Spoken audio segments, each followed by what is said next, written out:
இங்கே வந்திருக்கக்கூடிய அனைத்து சகோதரர்களுக்கும் வாழ்த்துக்களை தெரிவிப்பதற்கு முன்னால் முதலில் உங்களை காக்க வைத்ததற்காக வருத்தத்தை தெரிவித்துக் கொள்கிறோம்.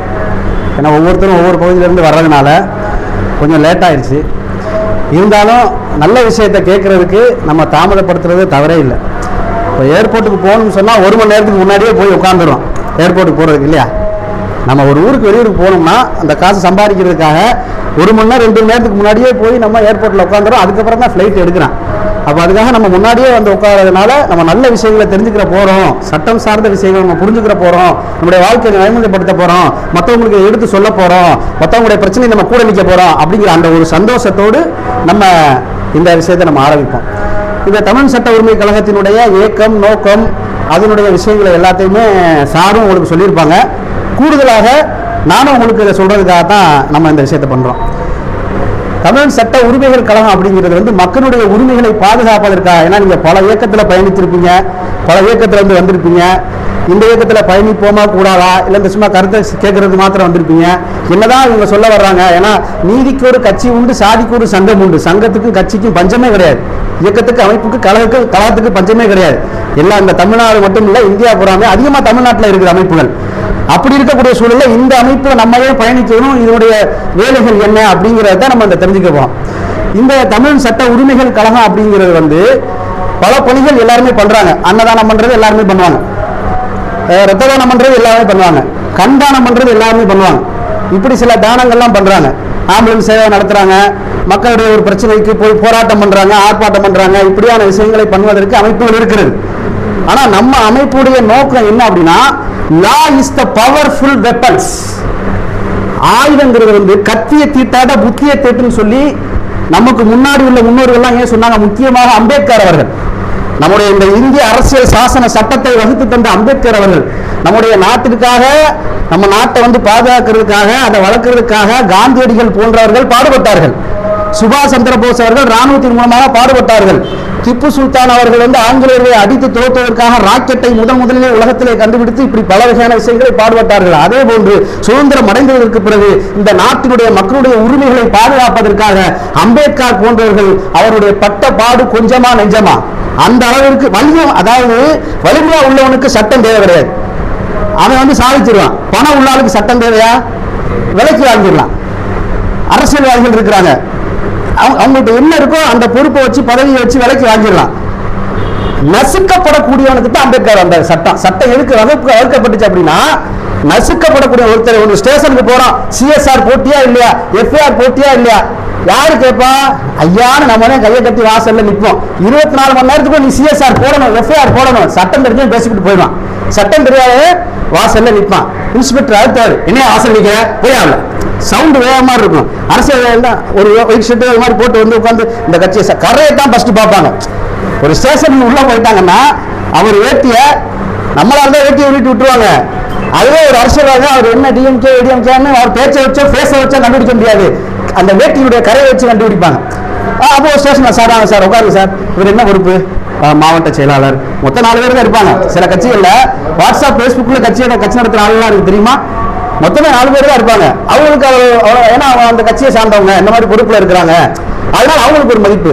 அப்ப ஏழைக்கு, வலியவனுக்கு, பாதிக்கப்படக்கூடியவனுக்கு தான் இந்த தமிழ் சட்ட உரிமை கழகம் பின்னாடி நிக்குமே தவிர இவர் இன்ன மதம், இன்ன சாதி, இன்ன இனம், இன்ன மொழி இதற்காக நிற்காது. உத்தரப்பிரதேசத்துக்காரன் பாதிக்கப்பட்டு இங்க நிக்கிறான். ஒரு தமிழ் சட்ட உரிமைகள் கலந்த நம்முடைய தமிழனுடைய உரிமைகளை பாதுகாப்பதற்காகத்தான் இந்த சட்டம் இருக்கிறது. அதற்காகத்தான் நான் விழிப்புணர்வு முகாம் நடத்துகிறோம். அதே சமயத்துல ஒருத்தர் பாதிக்கப்பட்டு வந்து நிக்கிறாரு, அவர் உத்தரப்பிரதேசத்துக்காரா இருக்கிறாரு, நியாயம் அவர் பக்கத்து இருக்கு, தமிழா அடிச்சு விட்டான். இது யார் பக்கத்துல நிக்கணும்? மனிதன் பக்கத்து நிக்கணும். சார் சொன்னது. சார் என்ன சொன்னாங்க? அது மனுஷன் தான் பார்க்கணும். நம்ம தமிழ்நாடு கிட்ட வந்து நியாயம் வந்து இல்ல, அவன் உத்தரப்பிரதேசக்காரன், அவன் அப்படிதான் நியாயம் இருக்கு. ஃப்ரைட் ரைஸ் போடல டப்புன்னு அடிச்சு விட்டான் லேட்டுன்னு சொல்லி. இப்ப நம்ம யார் உரிமை பக்கம் நிற்க வேண்டும்? ஃப்ரைட் ரைஸ்காரன் பக்கத்தான். அப்பதான் அவன் நம்ம நம்பி வந்திருக்கான், அவன் மேல சில தவறுகள் இருக்கு, அது வேற விஷயம். இருந்தாலும் நம்ம கரெக்டா போனோம் அப்படின்னா இந்த மாதிரி விஷயங்களை கடைபிடிக்க வேண்டும். அப்போ நம்ம காரைக்குடியில ஸ்டாலின் ஒருத்தர் டிஎஸ்பி இருந்தார். அப்ப எல்லா கட்சிக்காரங்களும் இருந்தாங்க. ஒருத்தருடைய சொத்தை 2 பேருக்கு வித்துட்டார். ஒரு சொத்து தான், அதை 2 பேருக்கு பத்திரம் போட்டு கொடுத்துட்டாரு. கொடுத்துட்டு அவர் வந்து ஏமாத்தி விட்டாரு. அவர் வந்து ஸ்டேஷன்ல நிக்கிறாரு.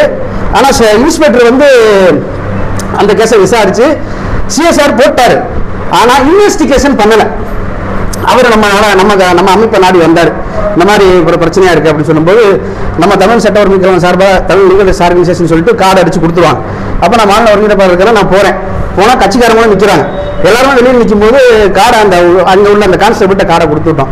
இந்த மாதிரி லீகல் ரைட்ஸ் வந்து வந்துருக்காங்கன்னு சொன்னோன்னே உடனே கூப்பிட்டு உட்கார வச்சு சேர போட்டு வச்சு அந்த வடிவல் சொல்லுவாங்கல்ல, தங்களுக்கு தெரியாத சட்டம் ஒன்றும் இல்லை, தாங்களே நல்ல தீர்ப்பை வழங்குமாறு கேட்டுக்கொள்கிறேங்கிற மாதிரி நமக்கு ஓரளவுக்கு நம்ம படிச்சு வச்சிருக்கிறோம். நம்ம அட்வொகேட் கிடையாது, பட் இருந்தாலும் ஓரளவுக்கு சமூக வலைதளங்களை எப்படி பயன்படுத்தணும் அந்த மாதிரி தான் பயன்படுத்தணும். இப்போ ஃபோனில் கெட்ட விஷயம் இருக்குது, கத்தி இருக்கு, கத்தியை ஒரு டாக்டர் பிடிச்சி வயிற்ற கிழிச்சாருன்னா அதுக்கு பேர் ஆப்ரேஷன், அவருக்கு அவார்டு. அதே கத்தியை ஒரு திருடம் பிடிச்சி வயிற்ற கிழிச்சானா அவன் பேர் கொலகாரன், அவனுக்கு ஜெயிலு. கத்தி ஒண்ணுதான், நம்ம பயன்படுத்துற முறையை பொறுத்து இருக்கு. அந்த மாதிரி தான் நம்ம ஃபோனில் கற்றுக்கிட்டதான் எல்லாமே.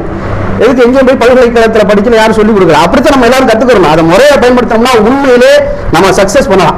அப்போ அப்படி இருக்கும்போது அவர் என்ன சொன்னார்னா, இதுக்கு வந்து அவர் வந்து இங்கே கூப்பிட்டு விசாரிக்க கூடாது, இது கிரிமினல் கேஸ் இல்லை, இது சிவில் கேஸ், இது கோர்ட்டு தான் விசாரிக்கணும், அதனால அவர் கோர்ட்டுக்கு போகணும்னு சொல்லியிருக்கலாம். அவர் செஞ்சது தவறு, கூப்பிட்டு விசாரிக்க சொல்கிறோம், அதை செய்யாமல் நடைமுறைப்படுத்தணும். நம்ம அவர் இன்ஸ்பெக்டர் மேலே நடவடிக்கை எடுக்கலாம். உடனே அவர் ஏன்னா அவர் பண்ண தப்புல ஆகையால் என்ன பண்ணுறாருன்னா, எந்த காசு எந்த இதுவுமே வாங்காமல் அவரை அணுகி உடனே அவர் வர சொல்லி அவருடைய தொகையை அவர் வாங்கி கொடுத்தார். அப்போ இதுக்கு என்ன காரணம் அப்படின்னா, நமக்கு சட்டம் கம்மியாக தெரிஞ்சாலும் நம்ம தமிழ் சட்ட உரிமை கழகத்திலிருந்து வந்திருக்கோம்னு அவர் தெரிஞ்ச உடனே கட்சியை பூராமே அவர் உரமாக வச்சுட்டு இவரை நம்மளை கூப்பிட்டு முதல்ல விசாரிக்கிறார். ஏன்னா நம்ம டிஎஸ்பி மேலே நடவடிக்கை எடுக்கலாம். முழு சுதந்திரம் யாருக்கு இருக்குன்னா நீதிபதிக்கு கூட கிடையாது, அட்வொகேட்டுக்கு தான் முழு சுதந்திரம் இருக்கு. யாரை வேணாலும் எல்லாத்தையும் கோர்ட்டில் ஏற்றலாம், பெட்டி ஏற்றலாமா இல்லையா? யாரை வேணாலும் முதலமைச்சரே பெட்டியில் ஏறி நிப்பாட்டி விசாரிக்கக்கூடிய அளவிற்கு பவர்ஃபுல்லாக இருக்குது. ஏன்னா சட்டத்துக்கு அவ்வளவு வலிமை இருக்கு. ஆனா இன்னொன்று இருக்கு, நம்ம நாட்டு சட்டத்தில் ஓட்டு இருக்கு சொல்லுவாங்களா இல்லையா? வாதியும் இழந்து விடுவார், பிரதிவாதியும் இழந்து விடுவார். வாய்தா மட்டும் அடுத்த மாசம், வாதியும் செத்து போயிடுவாரு, பிரதிவாதியும் செத்து போயிடுவாரு. 25 வருஷம் கழிச்சு தீர்ப்பு கொடுப்பாங்க. ஆனா செத்து போயிடுவான்.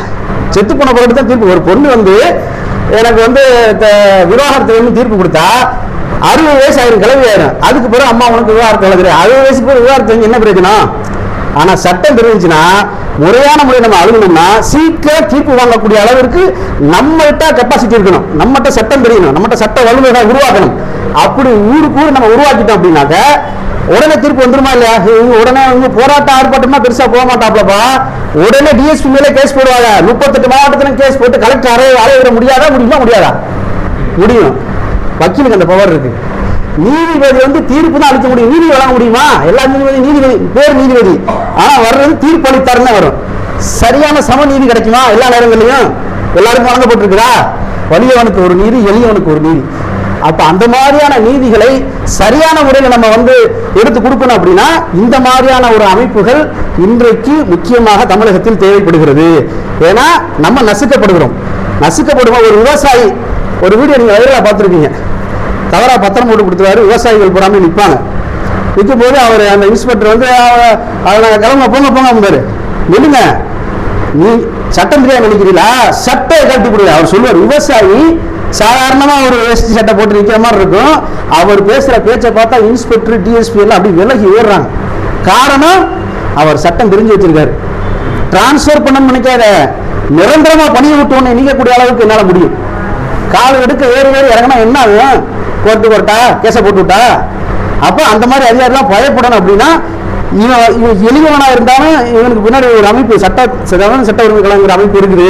அதனால கொஞ்சம் கேர்ஃபுல்லா தான் இவங்க டீல் பண்ணணும். இவங்க அப்படி சாதாரணமாக கணிச்சிட முடியும். அதுக்காகத்தான் நம்ம உருவாக்குறோம், எங்களுக்காக உருவாக்கல. ஏன்னா எங்களுக்கு தான் ஆல்ரெடி ஆள் தெரியும், சட்டம் தெரியுமே. எங்களுக்கு இந்த அமைப்பு தேவையில்லை, அவருக்கு தேவையில்லை. அவருக்கு ஏன்னா அவருக்கு ஆல்ரெடி சட்டங்கள் தெரியும். அவருக்கு 10-20 வைக்கிற தெரியும், இவருக்கு 5 தெரியும், அவருக்கு 2 தெரியும்.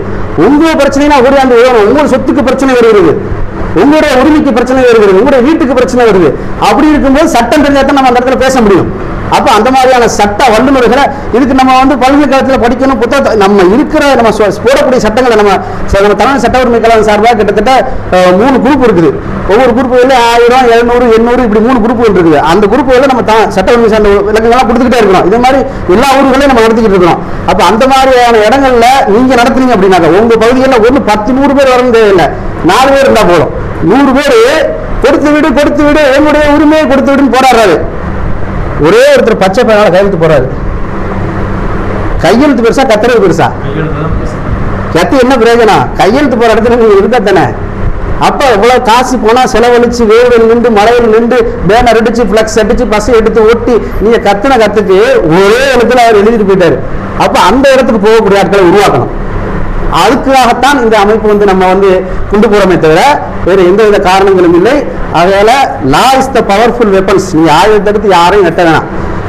உள்ளியா இருக்கட்டும், வெறும் 20 கிலோ இடம் இருக்கட்டும், அவருக்கு சட்டம் தெரிஞ்சா பின்னாடி போயிடுவான். போலீஸ்காரே வந்து என்ன அரெஸ்ட் பண்றதுக்கு அரெஸ்ட் வாரண்ட் வச்சிருக்கியா, ஜியோ ஆர்டர் வச்சிருக்கியா, எதை வச்சு நீ அரெஸ்ட் பண்ற, காப்பியை காட்டு அப்படிங்கிறது வந்து பேசிட்டேன் அப்படின்னா. ஆனா அவங்களுக்கு தப்பு கூடாது, தப்பு இருந்தா பண்ணிடுவோம். இந்த பொறுத்த வரைக்கும் இதை முறையாக பயன்படுத்த வேண்டும். வடிவில் சொல்லுவாரா இல்லையா, அந்த ஒரு படம், அதாவது பகவதிங்கிற படத்துல கார்ல இது உங்கள் சொத்துன்னு எழுதி ஒட்டியிருக்கும். இது உங்கள் சொத்து, ஏன் சொத்தை விற்பேன், அக்கா விற்பேன், குறிப்பேன், அதுக்கு கேட்க நீ யாரு அப்படின்னு கேட்பாரு. ஓஞ்சு ஒரு ஆற கண்ட்ராக்டர் விடுவார். இப்ப நீ படுறா, இது உங்கள் சொத்து, ஏண்டா இது நீ படிச்சா உன் சொத்து, நான் படிச்சா ஏன் சொத்து. அதே மாதிரி இந்த சட்டம்ங்கிறது வந்து இந்த லாங்கிறது வந்து not the personal property, it is the public property. You can use properly, you can get success. கரெக்டா நீங்க பயன்படுத்தீங்கன்னா கண்டிப்பாக, ராங்கா பயன்படுத்தினா சக்சஸ் ஆகாது. அதே மாதிரி நம்மளும் தப்பு பண்ணலாம் இருக்கணும். நம்மளும் சரக்க போட்டு பொம்பளை இந்த மாதிரி மேட்டர்ல போனோம் அப்படின்னா நம்ம வந்து பேச முடியாது. சொல்லு சொல்லுவாங்க முஸ்லிம்ஸ்ல, சொல்லுல சுல்தான் செயல்ல சைத்தான் பாங்க. செயல் கரெக்டா இருந்தா தான் நீங்க சொல்லுல சுல்தானா இருக்க முடியும். இல்லைன்னா அதுல வந்து பிரயோஜனம் இல்லை. அதுக்காக இந்த அமைப்புல போற நம்மளும் கரெக்டா இருக்கணும். அப்படிங்கிறதுனாலதான் நம்ம இந்த அமைப்பை வந்து மக்கள் மத்தியில் கொண்டு போறோம். இதை நீங்களும் கொண்டு போங்க. சட்டம் அறிவும் சாதிப்போம் என்று இதோட நிறைவு செய்கிறேன். எனது உரைக்கு திரையிடுகிறேன். நன்றி.